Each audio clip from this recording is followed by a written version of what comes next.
How's it going, everybody? This is Brendan back again with another video today, and I've been wanting to do a series of lighting tutorials on this channel for quite some time now, and I haven't really gotten around to it. I've been pretty busy with a whole bunch of random things, but today I had some free time. I wanted to sit down and shoot this quick video for you guys today.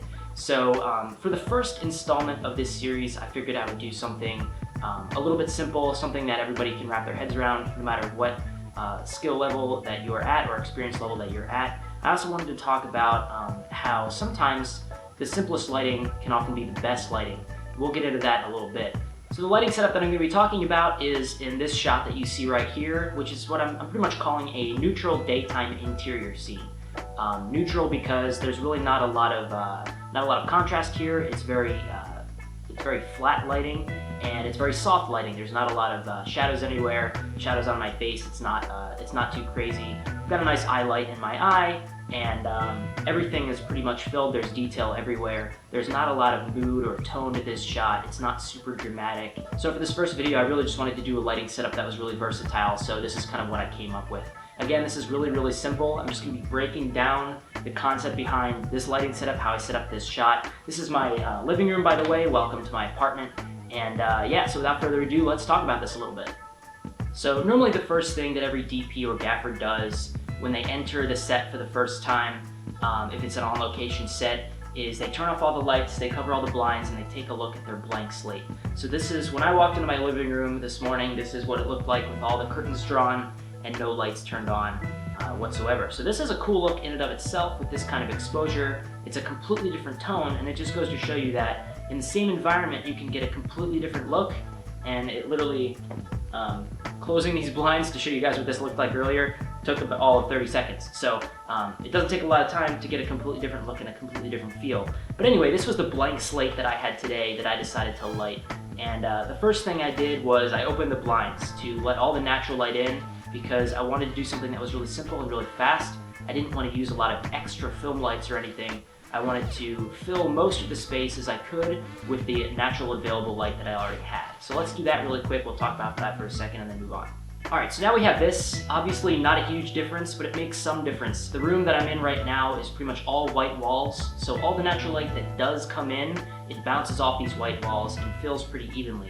However, with the exposure that I had set for the original shot, it's still a little bit dark.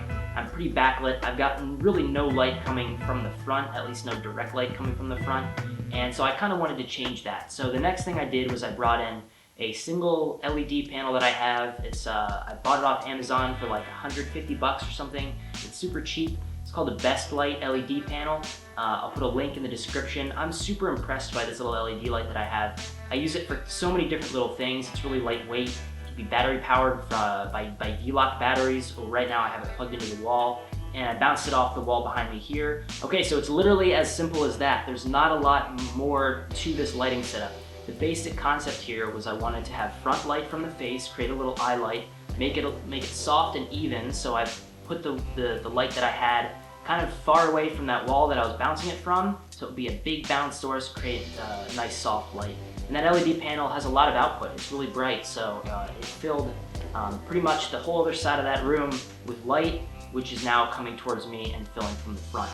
So I still have the beautiful backlight from these windows. It's a little bit hot back there, but it's not bad. And I have all this front light filling my face, creating a nice neutral tone. But I wanted to do something a little bit more. This is, you could say this is a pretty boring lighting setup, a pretty boring composition, not a lot going on here. So to spice it up a little bit, I wanted to add some color contrast. It's great, I had this lamp behind me, so I just decided to turn the lamp on. It's a warm color, so you get some color contrast there. A little bit more light in the background, it fills the room a little bit more. Alright, so that's it. It's really simple. It only took a few minutes to do this whole lighting setup, but there's a few crucial techniques and takeaways that I want you to have when you click off this video. A good lighting setup does not need to be complex. It can often be really simple, and you should use the space that you already have as your blank slate. Experiment with the window lightings, the practical lights that you have. Maybe bring in practical lights, get your art department, if you have one, to bring in some practical lights. You can experiment with different looks in the background, experiment with different light bulbs in those practicals, and experiment with the direction of the light. So that's yet another look. Again, all I did was bounce that light off the wall instead of shining it directly on me. Creates another different look. The only difference is it's not coming from the camera side or from the front, it's actually coming a little bit from the side here.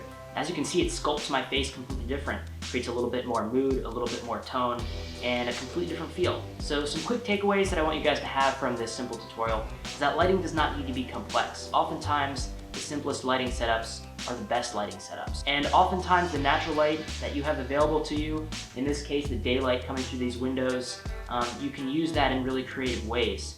You can block off certain windows, open up other windows, use shears or blinds in front of different windows that are different colored and different textures to create different patterns in the background as well. You can have a lot of fun with it, and it doesn't need to take a long time, and you don't need a lot of units or anything complex to create a really unique, really great result that can help you tell your story.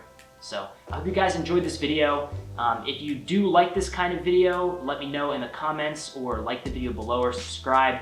I plan on doing a lot more of these tutorials with a lot of different moods and a lot of different environments to give you guys a nice little tool set. But ultimately the great thing is that there's no wrong way to do anything. As you can see from this same exact camera angle, same room, I created a few different looks with a single light, the natural light, and a practical. So you really do not need a lot, and it's really a lot of fun. So I hope you guys enjoyed. Go out there, practice your lighting, and as always, I'll catch you guys soon. Thanks.